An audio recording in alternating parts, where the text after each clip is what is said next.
ಹಾಗಾದ್ರೆ ಇರಾನ್ ಕೂಡ ಏನ್ ಮಾಡಿದೆ, ಇಸ್ರೇಲ್ ಮೇಲೆ ದಾಳಿ ಮಾಡ್ತಾ ಇದೆಯಲ್ಲ, ಅದು ಯಾವ ಹೆಸರಿನಡಿ ಆಪರೇಷನ್ ಮಾಡ್ತಾ ಇದೆ? ಇದನ್ನ ನೀವೇನ್ ಮಾಡ್ಬೇಕಂದ್ರೆ ಅದ್ರ ಕೆಳಗಡೆ ಸೌದಿ ಅರೇಬಿಯಾ ನೋಡ್ತೀವಿ. ಇದು ನೋಡಿದ ಪರ್ಷಿಯನ್ ಗಲ್ಫ್ ಇದು ಹೌದಾ. ಇಲ್ಲಿ ಸ್ಟ್ರೇಟ್ ಆಫ್ ಹರ್ಮೋಜ್ ಅನ್ನ ಕಂಡು ಬರ್ತೀವಿ. ಈ ಗಲ್ಫ್ ಆಫ್ ಒಮನ್ ಅನ್ನು ನೋಡ್ತೀವಿ ಇಲ್ಲಿ, ಓಕೆನಾ. ನೆಕ್ಸ್ಟ್ ಇಲ್ಲಿ ಪಾಕಿಸ್ತಾನ್ ಇದೆ, ಇಲ್ಲಿ ಅಫ್ಘಾನಿಸ್ತಾನ್ ಇದೆ, ಇಲ್ಲಿ ತುರ್ಕಮೆನಿಸ್ತಾನ್ ಇದೆ. ಮುಂದಿನ ದಿನಮಾನಗಳಲ್ಲಿ ಈ ಟಾಪಿಕ್ ಮೇಲೆ 120% 100% ಏನಾಗತ್ತಂದ್ರೆ ಕ್ವಶನ್ ಬಂದೇ ಬರ್ತದೆ. ಇದನ್ನ ನೀವೇನ್ ಮಾಡ್ಬೇಕಂದ್ರೆ ಬಹಳ ಸ್ಪಷ್ಟವಾಗಿ, ಬಹಳ ಅಚ್ಚುಕಟ್ಟಾಗಿ ಅಂಡ್ ನೀಟಾಗಿ ಕಾನ್ಸ್ಟಿಟ್ಯೂಷನ್ ಮತ್ತು ಸುಪ್ರೀಂ ಕೋರ್ಟ್ ಅನ್ನ ನೀವು ಓದ್ಬೇಕಾಗತ್ತೆ. ಈ ಲೂಪ್ ಹೋಲ್ಸ್ ಅನ್ನ ಯೂಸ್ ಮಾಡ್ಕೊಂಡು ಗವರ್ನರ್ ಏನ್ ಮಾಡ್ತಾ ಇದ್ದಾರೆ ಅಂದ್ರೆ 1 ವರ್ಷ 2 ವರ್ಷ ಆದ್ರೂ ಕೂಡ ಆ ಬಿಲ್ ಅನ್ನ ಪಾಸ್ ಮಾಡ್ತಾ ಇರ್ಲಿಲ್ಲ. ಫಸ್ಟ್ ನೋಡಿ, ನೊಬೆಲ್ ಪ್ರಶಸ್ತಿ ಬಹುಮಾನ ಪಡೆದ ಭಾರತೀಯರು, ವೆರಿ ಇಂಪಾರ್ಟೆಂಟ್. ಇದನ್ನ ರಿಪೀಟೆಡ್ ಆಗಿ ಎಕ್ಸಾಮ್ ಅಲ್ಲಿ ಕೇಳ್ಕೊಂಡಿದ್ದಾನೆ. At the same time match the following ಕೂಡ ಕ್ವಶನ್ಸ್ ಅನ್ನ ಕೇಳ್ಕೊಂಡಿದ್ದಾನೆ, ಹೌದಾ. ಹಲೋ ಆಫೀಸರ್ಸ್, ವೆಲ್ಕಮ್ ಟು ನಮ್ಮ KPSC. ಇಂದಿನ ತರಗತಿಯಲ್ಲಿ ನಾವು ದೈನಂದಿನ ಕರೆಂಟ್ ಅಫೇರ್ಸ್ 23/6/2025 ಕರೆಂಟ್ ಅಫೇರ್ ಕುರಿತು ಡಿಸ್ಕಸ್ ಮಾಡುವ. ಇಂದಿನ ತರಗತಿಯ ಕ್ಲಾಸ್ ಅಲ್ಲಿ ಡೆಫಿನೆಟ್ಲಿ 3 ರಿಂದ 4 ಕ್ವಶನ್ಸ್ ಮುಂದಿನ ದಿನಮಾನಗಳಲ್ಲಿ ಬಂದೇ ಬರ್ತವೆ. ಕಾರಣ ಏನಾಗಿದೆ ಅಂದ್ರೆ ಇವತ್ತು 5 ಮಸೂದೆಗಳನ್ನ, ರಾಜ್ಯ ಸರ್ಕಾರದ 5 ಮಸೂದೆಗಳನ್ನ ರಾಷ್ಟ್ರಪತಿ ಗೆಹ್ಲೋಟ್ ಅವರು ಏನ್ ಮಾಡಿದಂದ್ರೆ ರಾಷ್ಟ್ರಪತಿ ಅಂಕಿತಕ್ಕೆ ಕಳಿಸಿದ್ದಾರೆ. ಈ ಇಶ್ಯೂವನ್ನ ಹಿನ್ನೆಲೆ ಇಟ್ಕೊಂಡು ತಮಿಳುನಾಡು ಸರ್ಕಾರ ವರ್ಸಸ್ ಏನಾಗಿದೆ ಅಂದ್ರೆ ನಮ್ದು ರಾಜ್ಯಪಾಲರ ಕೇಸಲ್ಲಿ ಒಂದು ಮಸೂದೆಯನ್ನ ಪಾಸ್ ಮಾಡಿ ಕಳಿಸಿದ ನಂತರ ಅದನ್ನ ಕಾಲಾವಧಿಯನ್ನ ಮೊಟ್ಟ ಮೊದಲ ಬಾರಿಗೆ ಸುಪ್ರೀಂ ಕೋರ್ಟ್ ಏನ್ ಮಾಡಿದೆ ಅಂದ್ರೆ ನಿಗದಿಪಡಿಸಿದೆ. ಅದು one of the core area of ಎಕ್ಸಾಮಿನರು. ಅದ್ರ ಮೇಲೆ ನಿಮ್ಗೆ 100% ಕ್ವಶನ್ ಬರ್ತದೆ. ಆರ್ಟಿಕಲ್ 200 and 201 ಒಂದೇದು. ಅಟ್ ದ ಸೇಮ್ ಟೈಮ್ ಏನಾಗಿದೆ ಅಂದ್ರೆ ಮೊಟ್ಟ ಮೊದಲ ಬಾರಿಗೆ ಏನಾಗಿದೆ, ಉತ್ತರಾಖಂಡ್ ರಾಜ್ಯ ದೇಶದಲ್ಲಿಯೇ ಏಕರೂಪ ನಾಗರಿಕತೆ ಸಂಹಿತೆಯನ್ನ ಜಾರಿಗೆ ತಂದ ಮೊದಲ ರಾಜ್ಯವಾದ ಉತ್ತರಾಖಂಡ್ ದೇಶದಲ್ಲಿಯೇ ಯೋಗ ನೀತಿಯನ್ನ ಮೊಟ್ಟ ಮೊದಲ ಬಾರಿಗೆ ರಚನೆ ಮಾಡಿದಂತ ರಾಜ್ಯ ಕೂಡ ಉತ್ತರಾಖಂಡ್ ಇದೆ. ಇದು 2ನೇ point. At the same time ಒಂದು ಜಿಲ್ಲೆಯನ್ನ ಯೋಗ ಜಿಲ್ಲೆಯಾಗಿ ಪರಿವರ್ತನೆ ಮಾಡಿದ ಮೊದಲ ರಾಜ್ಯ ಯಾವುದಂದ್ರೆ ಕರ್ನಾಟಕ. ಅದು ಯಾವುದಂದ್ರೆ ಮೈಸೂರು ಜಿಲ್ಲೆ. ಇದು 3ನೇ ಆಸ್ಪೆಕ್ಟ್ಸ್. ಇದು ಎಟ್ ದ ಸೇಮ್ ಟೈಮ್ ಏನಿದೆ ಅಂದ್ರೆ ಇವತ್ತಲ್ಲಿ ಏನು ಇರಾನ್ ಮತ್ತು ಇಸ್ರೇಲ್ ಇಶ್ಯೂ ನಡೀತಾ ಇದೆ. ಆ ಇರಾನ್ ಮತ್ತು ಇಸ್ರೇಲ್ ಇಶ್ಯೂನಲ್ಲಿ ಆಪರೇಷನ್ ಸಿಂಧು ಒಂದೇದು, ಆಪರೇಷನ್ ರೈಸಿಂಗ್ ಲೈನ್ ಮತ್ತು ಅಮೆರಿಕ ಕೈಗೊಂಡಂತಹ ಆಪರೇಷನ್ ಏನ್ ಗೊತ್ತಾ, ಹ್ಯಾಮರ್ ಕೂಡ ಏನಾಗುತ್ತೆ ಇಂಪಾರ್ಟೆಂಟ್ ಇದೆ. ಈ 4-5 ಆಸ್ಪೆಕ್ಟ್ಸ್ ಗಳು ಇಂದಿನ ಕರೆಂಟ್ ಅಫೇರ್ಸ್ ಅಲ್ಲಿ ಬಹಳಷ್ಟು ಇಂಪಾರ್ಟೆಂಟ್ ಇದಾವೆ. ಅವೆಲ್ಲವನ್ನು ಕುರಿತು ನಾವು 1 by 1 ಡಿಸ್ಕಸ್ ಮಾಡುವ ಪ್ರಯತ್ನವನ್ನ ಮಾಡೋಣ. ಓಕೆ, ಫಸ್ಟ್ ನೋಡಿ, ನೋಬೆಲ್ ಶಾಂತಿ ಪುರಸ್ಕಾರ ಟ್ರಂಪ್ ನಾಮನಿರ್ದೇಶನಕ್ಕೆ ಪಾಕ್ ನಿರ್ಧಾರ ಅಂತ ನ್ಯೂಸ್ ಅನ್ನ ಬಂದಿದೆ. ಸೊ ಏನಾಗಿದೆ, ನೋಬೆಲ್ ಅವಾರ್ಡ್ ಅಂದ್ರೆ ಇದ್ರ ಬಗ್ಗೆ ನಿಮಗೆ ಕ್ವಶನ್ಸ್ ಅನ್ನ ಕೇಳ್ಕೊಂಡಿದ್ದಾನೆ. ನೋಬೆಲ್ ಅವಾರ್ಡ್ ಅಂದ್ರೆ ಇದರ ಬೇಸಿಕ್ಸ್ ಅನ್ನ, ಈ ನೋಬೆಲ್ ನಮಗೆ ಏನಂದ್ರೆ ನೋಬೆಲ್ ಶಾಂತಿ ಪುರಸ್ಕಾರಕ್ಕೆ ಏನಾಗಿದೆ ಅಂದ್ರೆ ಪಾಕ್ ಏನ್ ಮಾಡಿದೆ ಅಂತಂದ್ರೆ ನಾಮನಿರ್ದೇಶನ ಮಾಡಿದೆ. ಯಾಕಂದ್ರೆ ಮೊನ್ನೆ ನಾವು ಆಪರೇಷನ್ ಸಿಂಧೂರ್ ಮಾಡಿದೀವಿ. ಆಪರೇಷನ್ ಸಿಂಧೂರ್ ಮಾಡುವ ಮೂಲಕ ಹೊಡೆದಿವಿ, ಹೌದಾ. 11 ಸ್ಥಾನಗಳನ್ನು ಹೊಡೆದು ಉಳಿಸಿವಿ. ಅವದಕ್ಕೆ ಏನ್ ಮಾಡಿದಾರೆ ಅಂತಂದ್ರೆ ಈಗ ಆಸಿಮ್ ಮುನೀರ್ ಅವ್ರನ್ನ ಡಿಫೆನ್ಸ್ ಆಸಿಮ್ ಮುನೀರ್ ಏನಾಗುತ್ತೆ ಚೀಫ್ ಏನದ ಆರ್ಮಿ ಚೀಫ್ ಅಮೆರಿಕಕ್ಕೆ ಭೇಟಿ ಕೊಟ್ಟಿದ್ರು. ಅದಾದ ನಂತರ ಏನಾಗಿದೆ ಅಂದ್ರೆ ಅವರು ಪಾಕಿಸ್ತಾನ ನಮ್ಮ ಟ್ರಂಪ್ ಬಾಬಾವನ್ನ ಏನ್ ಮಾಡಿದಾರೆ ಅಂತಂದ್ರೆ ಈ ನಾವು ನಾಮನಿರ್ದೇಶನ ಮಾಡಿದ್ದಾರೆ. ಇದನ್ನ ಜೋಕ್ ಅಂತ ಅನ್ಸುತ್ತೆ, ಅದೇ ಜೋಕ್ ಒಂದಿರ್ಲಿ, ಅದನ್ಕೊಂದು ನಗೆ ಪಾಟಿಗೆ ಒಂದ್ ಕಡೆ ಇದ್ರೆ, ಇನ್ನೊಂದು ನಮಗೆ ಎಕ್ಸಾಮ್ ದೃಷ್ಟಿಯಿಂದ ಏನಿದೆ ಅಂದ್ರೆ Nobel award is very important ಆಗ್ತಾ ಹೋಗುತ್ತೆ. ಸೊ ನೋಡಿ, 1888ರಲ್ಲಿ ಏನಾಗತ್ತಂದ್ರೆ ಪತ್ರಿಕೆಯಲ್ಲಿ ಏನಾಗತ್ತಂದ್ರೆ ಒಂದು ನ್ಯೂಸ್ ಬರ್ತದೆ. ಏನ್ ನ್ಯೂಸ್ ಬರ್ತಂದ್ರೆ ಸಾವಿನ ದಲ್ಲಾಳಿಯ ಸಾವು ಎಂಬ ಅಂಶವನ್ನ ಏನಾಗುತ್ತೆ ನ್ಯೂಸ್ ಅಲ್ಲಿ ಬರುತ್ತೆ. ಇದು ಯಾಕೆ ಬರುತ್ತಂದ್ರೆ ಈಗ ನಮ್ ಯಾರು ಆಲ್ಫ್ರೆಡ್ ನೊಬೆಲ್ ಏನಿದಾವೆ ಡೈನಮೈಟ್ ಮತ್ತು ಸಿಡಿಮದ್ದನ್ನ ಕಂಡು ಹಿಡಿತಾನೆ. ಡೈನಮೈಟ್ ಮತ್ತು ಡೈನಮೈಟ್ ಅನ್ನ ಕಂಡು ಹಿಡಿದಿರ್ತಾನೆ ಆಲ್ಫ್ರೆಡ್ ನೊಬೆಲ್. ಡೈನಮೈಟ್, ಹೌದಾ. ಈ ಒಂದ್ ಏನ್ ಫೀಲಿಂಗ್ ಏನಿರ್ತದೆ ಅಂತಂದ್ರೆ, ನಾನು ಸಿಡಿಮದ್ದು ಮತ್ತು ಡೈನಮೈಟ್ ಅನ್ನು ಕಂಡು ಹಿಡಿಯುವ ಮೂಲಕ ರಸ್ತೆ, ಸೇತುವೆ ಮತ್ತು ರೈಲ್ವೆ ಮಾರ್ಗಗಳ ನಿರ್ಮಾಣಕ್ಕೆ ನಾನು ಶಾಂತಿ ದೂತನ ಕಾರ್ಯ ಮಾಡಿದ್ದೇನೆ ಎಂಬ ಪರಿಕಲ್ಪನೆಯಲ್ಲಿ ಏನಿರ್ತಂದ್ರೆ ಆಲ್ಫ್ರೆಡ್ ನೊಬೆಲ್ ಇರ್ತಾನೆ. ಆದ್ರೆ ಅದನ್ನ ಬಾಂಬ್ ತಯಾರಿಕೆಗೆ ಬಳಕೆ ಆಗ್ತದೆ. ಇದರ ಹಿನ್ನೆಲೆಯಲ್ಲಿ ಈ ಆಲ್ಫ್ರೆಡ್ ನೊಬೆಲ್ ಏನ್ ಹೆಸರು ಬಂದಿದೆ, ಸಾವಿನ ದಲ್ಲಾಳಿ ಎಂಬ ಅಂಶವನ್ನ ಏನಾಗತ್ತೆ ಒಂದು ಹೆಸರಿಗೆ ನಾಮಿನೋಕ್ಲೇಚರ್ ಆಗಿರ್ತದೆ. ಇದು ಏನಾಗುತ್ತೆ ಅಂದ್ರೆ ಫ್ರಾನ್ಸ್ ನ ಒಂದು ಪ್ಯಾರಿಸ್ ಪತ್ರಿಕೆಯಲ್ಲಿ ಪ್ರಕಟ ಆಗ್ಬಿಡ್ತದೆ. ಆದ್ರೆ ಈ ಪತ್ರಿಕೆಯಲ್ಲಿ ಪ್ರಕಟವಾಗುವುದು ಅವನ ಸಹೋದರ ಏನಾಗಿರ್ತಂದ್ರೆ ಅವನ ಸಹೋದರ ರಷ್ಯಾದ ಕಾರ್ಖಾನೆ ಒಂದರಲ್ಲಿ ತಿರ್ಕೊಂಡಿರ್ತಾನೆ. ಆದ್ರೆ ಬೈ ಮಿಸ್ಟೇಕ್ ಆಗಿ ಏನಾಗತ್ತಂದ್ರೆ ನೊಬೆಲ್ ನ್ಯೂಸ್ ಅಲ್ಲಿ ಬರ್ತದೆ. ಅವಾಗ ಏನಾಗುತ್ತೆ ಆಲ್ಫ್ರೆಡ್ ನೊಬೆಲ್ಗೆ ಒಂದು ಮನವರಿಕೆ ಆಗತ್ತೆ. ನಾನೇನೋ ಅನ್ಕೊಂಡಿದ್ದೆ, ಬಟ್ ನನ್ನ ಬಗ್ಗೆ ಬೇರೆ ಏನಾದ್ರು ಒಪಿನಿಯನ್ ಇದೆ. ಅದಕ್ಕಾಗಿ ಏನ್ ಮಾಡ್ತಾನಂದ್ರೆ ಸಾಯುವಾಗ ಒಂದು ಉಯಿಲನ್ನು ಬರೀತಾನೆ, ಉಯಿಲನ್ನ ಬರೀತಾನೆ. ಯಾರು ಜಗತ್ತಿನಲ್ಲಿ ಶಾಂತಿ ವ್ಯವಸ್ಥೆ ಸ್ಥಾಪನೆ ಮಾಡಕ್ಕೆ ಅವರು ಪ್ರಯತ್ನ ಮಾಡ್ತಾರೆ, ಜಗತ್ತಿನ ವೈಜ್ಞಾನಿಕ ಮತ್ತು ಬೇರೆ ಬೇರೆ ಕ್ಷೇತ್ರದಲ್ಲಿ ಸಾಧನೆ ಮಾಡ್ತಾರೆ, ಅವರಿಗೆ ನಾವು ಪ್ರಶಸ್ತಿಯನ್ನು ಕೊಡಬೇಕು ನನ್ನ ಈ ದುಡ್ಡಿನಿಂದ ಎಂಬ ಒಂದು ಉಯಿಲನ್ನು ಬರೀತಾನೆ. ಅದರ ಹಿನ್ನೆಲೆ ಏನಾಗತ್ತಂದ್ರೆ ಮೊಟ್ಟ ಮೊದಲ ಬಾರಿಗೆ 5 ಕ್ಷೇತ್ರಗಳಿಗೆ ಏನ್ ಮಾಡ್ತೀವಿ ಅಂತಂದ್ರೆ ನಾವು ಪ್ರಶಸ್ತಿಯನ್ನ ಕೊಡ್ತೀವಿ. ಮೊದಲನೇ ಬಾರಿಗೆ ಪ್ರಶಸ್ತಿಯನ್ನ ಕೊಡ್ತೀವಿ. ಯಾವುದು? ಫಿಸಿಕ್ಸು, ಕೆಮಿಸ್ಟ್ರಿ, ಹೌದಾ, ಮೆಡಿಕಲ್ಲು, ನೆಕ್ಸ್ಟ್ ಪೀಸು, ಇವೆಲ್ಲ 5 ಕೊಡ್ತೀವಿ.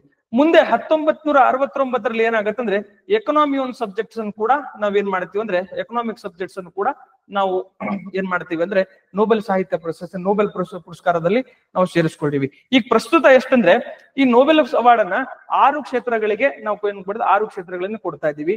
ಆ 6 ಕ್ಷೇತ್ರಗಳು ಯಾವ್ಯಾವ ಅಂತಂದ್ರೆ ಒಂದು ಸಾಹಿತ್ಯ, ಒಂದು ಶಾಂತಿ, ಒಂದು ಭೌತಶಾಸ್ತ್ರ, ರಾಸಾಯನಶಾಸ್ತ್ರ, ವೈದ್ಯಕೀಯ ಶಾಸ್ತ್ರ ಮತ್ತು ಅರ್ಥಶಾಸ್ತ್ರ. Very important. ಇದು ನಿಮ್ಗೆ ಗೊತ್ತಾ? ನಿಮ್ಗೆ ಹೋಮ್ವರ್ಕ್ ಏನಂತಂದ್ರೆ ಈ 6 ಅವಾರ್ಡ್ಗಳನ್ನ ಬೇರೆ ಬೇರೆ ಅಕಾಡೆಮಿ ಕೊಡ್ತವೆ.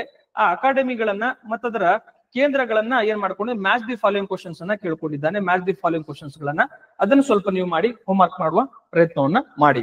ಅಟ್ ದ ಸೇಮ್ ಟೈಮ್ ನಿಮ್ಗೆ ಗೊತ್ತಾ, ಇದು ನಮಗೆ ಬೇಸಿಕ್ಸ್ ಗೊತ್ತಾಯ್ತು. ನೋಬೆಲ್ ಅವಾರ್ಡ್ ಎಷ್ಟು ಕ್ಷೇತ್ರಗಳಿಗೆ ಕೊಡ್ತಾರೆ? 6 ಕ್ಷೇತ್ರಗಳಿಗೆ. ಅದ್ರ ಹಿನ್ನೆಲೆ ಏನು, ಹೌದಾ, ಡೈನಾಮೈಟ್ ಯಾರು ಕಂಡು ಹಿಡಿದ್ರು ಅಥವಾ ಸಿಡಿಮದ್ದನ್ನು ಯಾರು ಕಂಡು ಹಿಡಿದ್ರು ಕೂಡ ನಿಮ್ಗೆ ಗೊತ್ತಾಯ್ತು. ಅಲ್ಫ್ರೆಡ್ ನೋಬೆಲ್ ಬಗ್ಗೆ ನಿಮ್ಗೆ ಗೊತ್ತಾಯ್ತು. ನೆಕ್ಸ್ಟ್ ನೋಡಿ, ಹಾಗಾದ್ರೆ ನೋಬೆಲ್ ಬಹುಮಾನವನ್ನ ಪ್ರಶಸ್ತಿಯನ್ನು ಪಡೆದಂತ ಭಾರತೀಯರ ಬಗ್ಗೆ ನಿಮಗೆ ಬಹಳಷ್ಟು ಕ್ವಶನ್ಸ್ ಅಲ್ಲಿ ಬರ್ಕೋದು ಹೋಗಿದೆ. ಅದನ್ನ ಒಂದು ಲಿಸ್ಟ್ ಮಾಡುವ ಪ್ರಯತ್ನವನ್ನ ನಾನು ಮಾಡ್ಕೊಂಡಿದ್ದೇನೆ. ಫಸ್ಟ್ ನೋಡಿ, ನೋಬೆಲ್ ಪ್ರಶಸ್ತಿ ಬಹುಮಾನ ಪಡೆದ ಭಾರತೀಯರು. Very important. ಇದನ್ನ ರಿಪೀಟೆಡ್ ಆಗಿ ಎಕ್ಸಾಮ್ ಅಲ್ಲಿ ಕೇಳ್ಕೊಂಡಿದ್ದಾನೆ. At the same time match the following ಕೂಡ ಕ್ವಶನ್ಸ್ ಅನ್ನ ಕೇಳ್ಕೊಂಡಿದ್ದಾನೆ. ಹೌದಾ?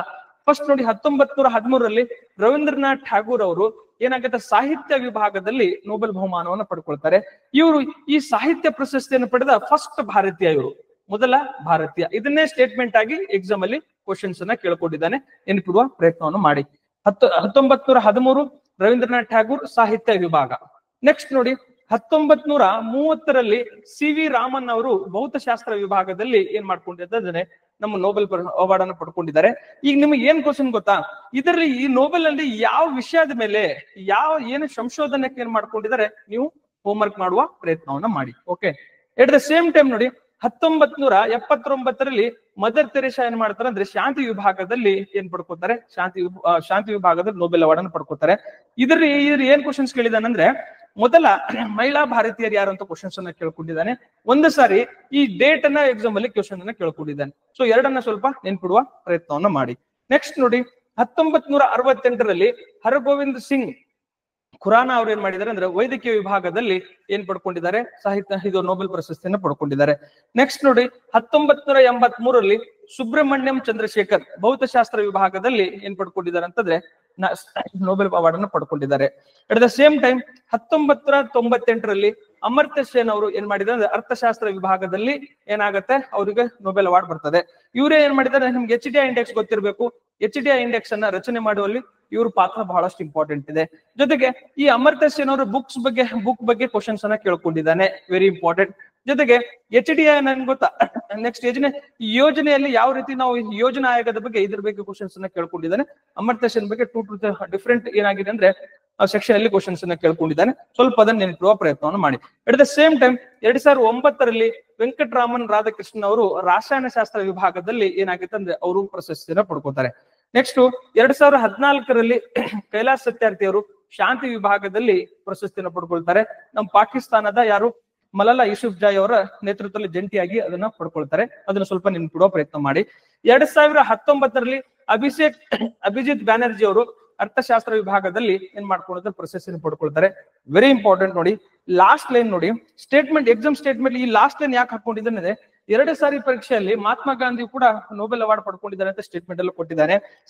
ಮಹಾತ್ಮ ಗಾಂಧಿ ಅವರ ಹೆಸರನ್ನ 1937ರಲ್ಲಿ, 1938ರಲ್ಲಿ, 1939ರಲ್ಲಿ, 1947ರಲ್ಲಿ ಮತ್ತು 1948 ಟೋಟಲ್ 5 ಬಾರಿ ಏನಾಗಿದೆ ಅಂದ್ರೆ ನಾಮನಿರ್ದೇಶನ ಆಗಿದೆ. ಆದ್ರೆ ಈವರೆಗೆ ಏನಾದ್ರೆ ಶಾಂತಿ ಸಾಹಿತ್ಯ ಅಥವಾ ನೋಬೆಲ್ ಅವಾರ್ಡ್ ಸಿಕ್ಕಿಲ್ಲ.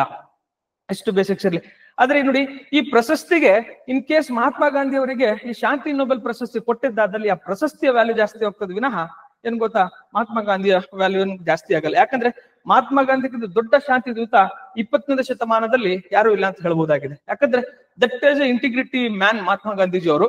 ಅದಕ್ಕಾಗಿ ಮಹಾತ್ಮ ಗಾಂಧಿ ಅವರು ಡಾಕ್ಟರ್ BR ಅಂಬೇಡ್ಕರ್ ಇಲ್ಲದೆ ಯಾವುದೇ ಪ್ರಶ್ನೆ ಪತ್ರಿಕೆ ಇರುವುದಿಲ್ಲ. ಸೊ ಗಾಂಧಿ ಬಗ್ಗೆ, ಮಹಾತ್ಮ ಗಾಂಧೀಜಿಯವರ ಬಗ್ಗೆ, ಡಾಕ್ಟರ್ BR ಅಂಬೇಡ್ಕರ್ ಬಗ್ಗೆ ಸ್ವಲ್ಪ ಸ್ಪಷ್ಟವಾಗಿ ಬಹಳ ಅಚ್ಚುಕಟ್ಟಿಂದ ಓದುವ ಪ್ರಯತ್ನವನ್ನ ಮಾಡಿ. ಓಕೆ, ನೆಕ್ಸ್ಟ್ ನೋಡಿ, ಈಗ ನಾನು ಇಲ್ಲಿ ಏನ್ ಕ್ವಶನ್ಸ್ ಕೇಳ್ಬೋದು ಗೊತ್ತಾ ನಿಮಗೆ? ಸಿ, ಭೌತಶಾಸ್ತ್ರದಲ್ಲಿ 2 ಬಾರಿ ಬಂದಿದೆ, ಇದನ್ನ ಕ್ವಶನ್ಸ್ ಕೇಳ್ಬಹುದು, ಹೌದಾ? ನೆಕ್ಸ್ಟ್ ಅರ್ಥಶಾಸ್ತ್ರದಲ್ಲಿ 2 ಬಾರಿ ಬಂದಿದೆ, ಇದನ್ನ ಕ್ವಶನ್ಸ್ ಕೇಳ್ಬಹುದು, ಹೌದಾ? ನೆಕ್ಸ್ಟ್ ಏನಾಗಿದೆ ನೋಡಿ, ನೆಕ್ಸ್ಟ್ ಆಮೇಲೆ ಶಾಂತಿ ವಿಭಾಗದಲ್ಲಿ ಒಮ್ಮೆ, ಸಾಹಿತ್ಯ ವಿಭಾಗದಲ್ಲಿ ಒಮ್ಮೆ, ಈ ಕೆಳಗಿನ ಯಾವ ವಿಭಾಗದಲ್ಲಿ ಕ್ವಶನ್ಸ್ ಅನ್ನ ಕೇಳ್ಕೊಂಡಿದ್ದು ಅತಿ ಹೆಚ್ಚು, ಯಾವ ವಿಭಾಗದಲ್ಲಿ ಪಡ್ಕೊಂಡ ಕ್ವಶನ್ಸ್ ಕೇಳಬಹುದು, ಕಡಿಮೆ ವಿಭಾಗದಲ್ಲಿ ಕ್ವಶನ್ಸ್ ಕೇಳಬಹುದು. ಈ ಚಾರ್ಟ್ ಮೇಲೆ ನಿಮಗೆ ಆಸ್ ಎ ಎಕ್ಸಾಮಿನರ್ ಆಗಿ ಯಾವ್ಯಾವ ರೀತಿಯಾಗಿ ಕ್ವಶನ್ಸ್ ಅನ್ನ ಕೇಳಬಹುದು ಅದನ್ನ ನೀವು ನೀಟ್ ಆಗಿ ಏನ್ ಮಾಡಿ ಥಿಂಕ್ ಮಾಡುವ ಪ್ರಯತ್ನವನ್ನು ಮಾಡಿ. ಈಗ ನೀವು ಹೋಮ್ವರ್ಕ್ ಏನಿದ್ರೆ, ಈ ಎಲ್ಲಾ ವಿಭಾಗಗಳಲ್ಲಿ ಯಾವ ಸೈನ್ಸ್ ಭಾಗ ಇದಾವ ನೋಡಿ, ಸೈನ್ಸ್ ಭಾಗಗಳು, ವಿಜ್ಞಾನ ವಿಭಾಗಗಳಿದಾವೆ, ಅದ್ರಲ್ಲಿ ಏನ್ ಸ್ಟೇಟಸ್, CV ರಾಮನ್ ಗೊತ್ತಾ, ರಾಮನ್ ಎಫೆಕ್ಟ್ಸ್ ಅಂತ ಹೇಳ್ತೀವಿ. ರಾಮನ್ ಎಫೆಕ್ಟ್ಸ್ ಬಗ್ಗೆ ಸಂಶೋಧನೆ ಮಾಡಿದ್ದಕ್ಕಾಗಿ ನಾವೇನ್ ಕೊಡ್ತೀವಿ, CV ರಾಮನ್ ಅವರಿಗೆ ಇದು ಬರ್ತದೆ. ಈ ರಾಮನ್ ಎಫೆಕ್ಟ್ಸ್ ಬಗ್ಗೆ ಕ್ವಶನ್ಸ್ ಕೇಳ್ಕೊಂಡಿದ್ದಾನೆ. ಸೊ ರಾಮನ್ ಎಫೆಕ್ಟ್ಸ್ ಬಗ್ಗೆ ಅಧ್ಯಯನ ಮಾಡುವ ಪ್ರಯತ್ನ ಮಾಡಿ. ಜೊತೆಗೆ ಇನ್ನು ವೈದ್ಯಶಾಸ್ತ್ರ ಯಾವ ಸಂಶೋಧನೆ ಕೊಟ್ಕೊಂಡಿರೋದ್ರ ಬಗ್ಗೆ ಕೆಲಸ ಮಾಡುವ ಪ್ರಯತ್ನವನ್ನು ಮಾಡಿ. ನೀವೇನ್ ಮಾಡ್ಬೇಕಂದ್ರೆ ಅವರ ಕ್ಷೇತ್ರದ ಎಟ್ ಲೀಸ್ಟ್ ಬೇಸಿಕ್ಸ್ ಅನ್ನ ನಿಮ್ಗೆ ಏನಿರ್ಬೇಕಂದ್ರೆ ಗೊತ್ತಿರ್ಬೇಕಾಗ್ತದೆ. ನೀವು PhD ಮಾಡಿ ಅಂತ ಹೇಳ್ತಾ ಇಲ್ಲ, 1 ಲೈನ್ ಗೊತ್ತಿರ್ಲಿ ನಿಮಗೆ. ಓಕೆ, ಇಷ್ಟು ಬೇಸಿಕ್ಸ್ ಇರ್ಲಿ. ಈಗ ಏನ್ ಒಂದು ನ್ಯೂಸ್ ಇತ್ತು ನನಗೆ, ಡೊನಾಲ್ಡ್ ಟ್ರಂಪ್ಗೆ ಏನಿತ್ತಂದ್ರೆ ಒಂದು ನಾಮನಿರ್ದೇಶನ ಮಾಡಿದ್ವಿ. ಅದಕ್ಕೆ ನಾ ಇದ್ರ ಇಲ್ಲಿ ಏನ್ ಡಿಸ್ಕಸ್ ಮಾಡಿದ್ವಿ, ನೊಬೆಲ್ ಅವಾರ್ಡ್ ಭಾರತ ಯಾರಿಗೆ ಕೊಟ್ಟಿವಿ. ಜೊತೆಗೆ ಇತ್ತೀಚೆ ರೀಸೆಂಟ್ ಆಗಿ ನಿಮ್ಗೆ ರೋಲ್ ಏನಂತಂದ್ರೆ ನೆಕ್ಸ್ಟ್ ಕಮಿಂಗ್ ಡೇಸ್ ಅಲ್ಲಿ ಏನಾಗುತ್ತೆ, 2025, 2026 ಏನಾಗತ್ತಂದ್ರೆ ನ್ಯೂ ಅವಾರ್ಡ್ಸ್ ಗಳೆಲ್ಲ ಅನೌನ್ಸ್ ಆಗುತ್ತೆ. ಅವುಗಳನ್ನ ಏನ್ ಮಾಡಿ ಅಂತಂದ್ರೆ ಹೋಮ್ವರ್ಕ್ ಮಾಡೋ ಪ್ರಯತ್ನ ಮಾಡಿ. ಲಾಸ್ಟ್ ಟೈಮ್ KS ಎಕ್ಸಾಮ್ ಆಗಿದೆ, ಅದರ ಕ್ಷೇತ್ರಗಳನ್ನ ಕೇಳಿದ್ದಾನೆ, ಕ್ಷೇತ್ರ ಮತ್ತು ಅದನ್ನ ಯಾರು ಕಂಡುಹಿಡಿದ ಕ್ವಶನ್ಸ್ ಅನ್ನ ಕೇಳಿದ್ದಾನೆ. ಈ ರೀತಿ ಕ್ವಶನ್ಸ್ ಕೇಳುವ ಸಾಧ್ಯತೆ ಇರ್ತದೆ. ಓಕೆ, ನೆಕ್ಸ್ಟ್ ನೋಡಿ, next America operation mid night hammer ಗೊತ್ತಾ, 2-3 ಪರಮಾಣು ಘಟಕಗಳ ನಾಶ ಅಂತ ಕ್ವಶನ್ಸ್ ಇದೆ. ಸಿ, ನಿಮಗೆಲ್ಲ ಗೊತ್ತಿದೆ ಏನಾಗಿದೆ ಅಂದ್ರೆ ಇಸ್ರೇಲ್ ಮತ್ತು ಏನಾಗ್ತಾ ಇದೆ, ಇರಾನ್ ಸಂಘರ್ಷ ನಡೀತಾ ಇದೆ. ಈ ಸಂಘರ್ಷದ ಹಿನ್ನೆಲೆಯಲ್ಲಿ ನಿಮ್ಗೆ ಏನೇನು ಅಧ್ಯಯನ ಮಾಡ್ಬೇಕು ಗೊತ್ತಾ, ಈ 3 ಆಪರೇಷನ್ ಆಗಿ ಅಮೆರಿಕ ಮಾಡಿದ್ದು ಆಪರೇಷನ್ ಮಿಡ್ ನೈಟ್ ಹ್ಯಾಮರ್ ಅಂತ ಒಂದು ಮಾಡಿದೆ, ಅಂದ್ರೆ ಒಂದು ಆಪರೇಷನ್ ಮಾಡಿದೆ. ಇಸ್ರೇಲ್ ಯಾವ್ದು ಮಾಡಿದೆ ಅಂದ್ರೆ, ಇಸ್ರೇಲ್ ಯಾವ್ದು ಮಾಡಿದೆ ಅಂದ್ರೆ ಆಪರೇಷನ್ ರೈಸಿಂಗ್ ಲೈನ್ ಅಂತ, ರೈಸಿಂಗ್ ಲೈನ್ಸ್ ಅಂತ ಏನ್ ಮಾಡಿದೆ ಅಂತಂದ್ರೆ ಲೈನ್ಸ್ ನಂತರ ಆಪರೇಷನ್ ಅನ್ನ ಮಾಡಿದೆ. ಭಾರತ ಯಾವ್ದು ಮಾಡಿದೆ ಅಂತಂದ್ರೆ ಆಪರೇಷನ್ ಸಿಂಧು ಏನ್ ಮಾಡಿದೆ ಅಂದ್ರೆ ಭಾರತ ಮಾಡಿದೆ. ಯಾಕೆ ಮಾಡಿದೆ ಅಂದ್ರೆ ಈ ಇರಾನ್ ನಿಂದ ಭಾರತೀಯ ನಾಗರಿಕರನ್ನ ನಾವು ಕರ್ಕೊಂಡ್ ಬರಕ್ ನಾವೇನ್ ಮಾಡ್ತಾ ಇದ್ವಿ ಅಂದ್ರೆ ಆಪರೇಷನ್ ಸಿಂಧು ಅಂತ ಮಾಡ್ತೀವಿ. ಸಿಂಧೂರು ಪಾಕಿಸ್ತಾನ ಹೊಡೆದಿವಿ.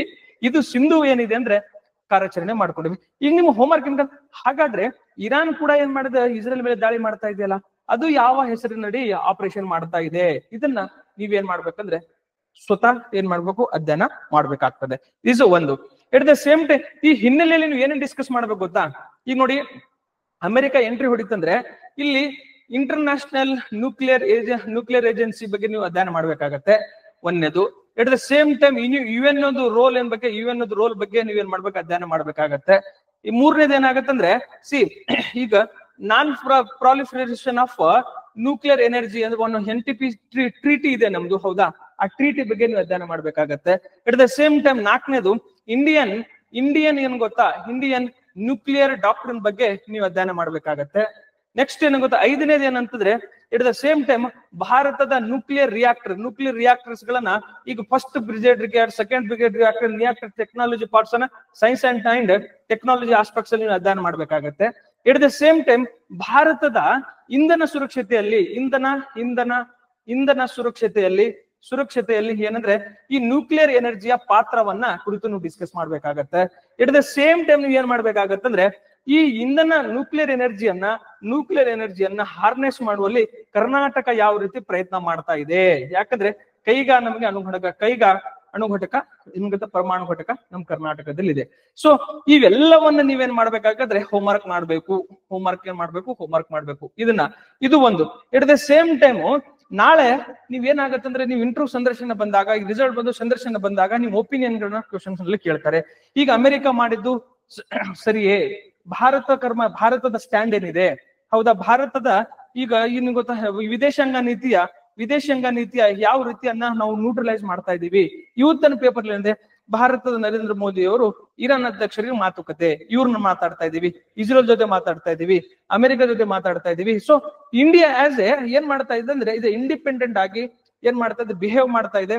ಮತ್ತು ಪ್ರಾಬ್ಲಮ್ ಅನ್ನ ಏನ್ ಗೊತ್ತಾ, ಡಿಪ್ಲೊಮೆಸಿ ಅಂಡ್ ಡೈಲಾಗ್ ಡಿಡಿ ಮೂಲಕ ನಾವೇನ್ ಮಾಡ್ತಾ ಇದ್ದೀವಿ, ಸೊಲ್ಯೂಷನ್ ಮಾಡಕ್ಕೆ ನಾವು ಪ್ರಯತ್ನವನ್ನ ಮಾಡ್ತಾ ಇದೀವಿ. ನನಗೆ ಏನ್ ಬೇಸಿಕ್ಸ್ ಏನ್ ಗೊತ್ತಾ, ಇದು ನಿಮಗೆ ಡೈರೆಕ್ಟ್ ಕ್ವಶನ್ PCPC ಏನ್ ಗೊತ್ತ questions operation rising star, Sindhu ಮತ್ತೆ ಮಿಡ್ ಇಲ್ಲಿ ಬರ್ತದೆ. ಆದ್ರೆ ನೀವು ಅಲ್ಲಿ ಆಫೀಸರ್ ಹಾಕಕ್ ಹೋಗ್ತೀರಾ, ಇವೆಲ್ಲ ಅಂದ್ರೆ ನಿಮ್ಗೆ ಬೇಸಿಕ್ಸ್ ನಿಮ್ಗೆ ಗೊತ್ತಿರ್ಲೇಬೇಕು. ಇದನ್ನ ಗೊತ್ತಿರೋದ ಹೊರತು ಏನ್ ಆಗತ್ತಂದ್ರೆ ನೀವು ಎಕ್ಸಾಮ್ ಅಲ್ಲಿ ಆನ್ಸರ್ ಮಾಡಕ್ ಕಷ್ಟ ಆಗತ್ತೆ. ನಿಮಗೆಲ್ಲ ಗೊತ್ತಿರ್ಬೇಕು, ನಾವು ನ್ಯೂಕ್ಲಿಯರ್ ಡಾಕ್ಟ್ರಿನ್ ಏನಂದ್ರೆ ನೋ ಫಸ್ಟ್ ಯೂಸ್ ಪಾಲಿಸಿ ಅಂತ ಇದೀವಿ, ಹೌದಾ. ಇದು ಒಂದು. ಈ ನ್ಯೂಕ್ಲಿಯರ್ ಪಾಲಿಸಿ ಮತ್ತೆ ಈಗ ನನಗೇನ್ ಬಂತಂದ್ರೆ ನಾವು ಆಪರೇಷನ್ ಸ್ಮೈಲಿಂಗ್ ಬುದ್ಧ ಅಂತ ಮಾಡಿದೀವಿ, ಹೌದಾ, ಆಪರೇಷನ್ ಶಕ್ತಿ ಅಂತ ಮಾಡಿದೀವಿ. ಹೌದಾ, ಯಾವಾಗ ಮಾಡಿದೀವಿ ಇದನ್ನ? ಇದು ಏನ್ ಗೊತ್ತಾ, ಆಪರೇಷನ್ ಗೊತ್ತಾ, ಪ್ರೋಗ್ರಾಮ್ ನಲ್ಲಿ ನಾವೇನ್ ಮಾಡ್ತಾ ಇದೀವಿ, ಆಪರೇಷನ್ ಸ್ಮೈಲಿಂಗ್ ಬುದ್ಧ, ಆಪರೇಷನ್ ಶಕ್ತಿ ಅಂತ ಮಾಡ್ತಾ ಇದೀವಿ.